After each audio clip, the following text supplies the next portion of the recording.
Hello আসসালামু আলাইকুম। এখন আজকে আমরা রাইট ফ্রম ভার্বসের 16তম ক্লাস করব।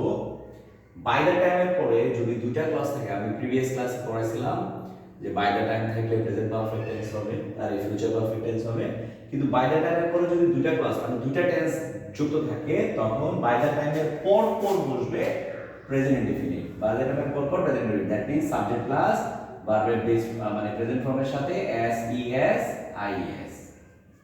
ওকে, আর অপর সাইড যেটা থাকবে আরেকটা যে ক্লজ থাকবে সেটা ফিউচার ইনডিফিনিট হতে পারে, ফিউচার পারফেক্ট হতে পারে, ফিউচার পারফেক্ট কন্টিনিউয়াস টেন্স হতে পারে।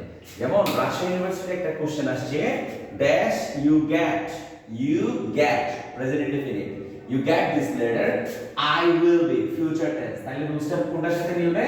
বাই দ্য টাইমের সাথে। ঠিক আছে, তাহলে by the time you get this letter, I will be in New Zealand. Okay, then দুই নম্বর যে সেন্টেন্সটা বরিশাল ইউনিভার্সিটি আসছে, people will see the art exhibit by the time it closes. Okay, so it's a present tense. এটা কি present tense. তাহলে by the টাইমের পরে present tense, অপর সাইড কি ফিউচার টেন্স অথবা future indefinite, future perfect continuous. যেমন এখানে আরেকটা sentence, by the time he arrives, by the time he arrives ভার্বের সাথে ইএস যোগ হয়েছে সিঙ্গুলার।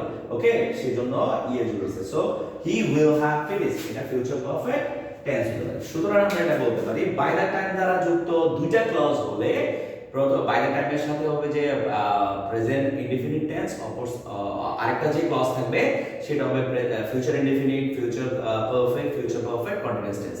সর্বোপরি বলা যায় বাই দ্য টাইমের পরে একটা ক্লজ থাকলে future perfect tense, by the টাইমের পরে দুইটা ক্লজ থাকলে বাই দ্য টাইমের সাথে প্রেজেন্ট ইনডিফিনিট টেন্স, আর বাকি অংশটা ফিউচারের ফর্ম বসবে। ধন্যবাদ সবাইকে।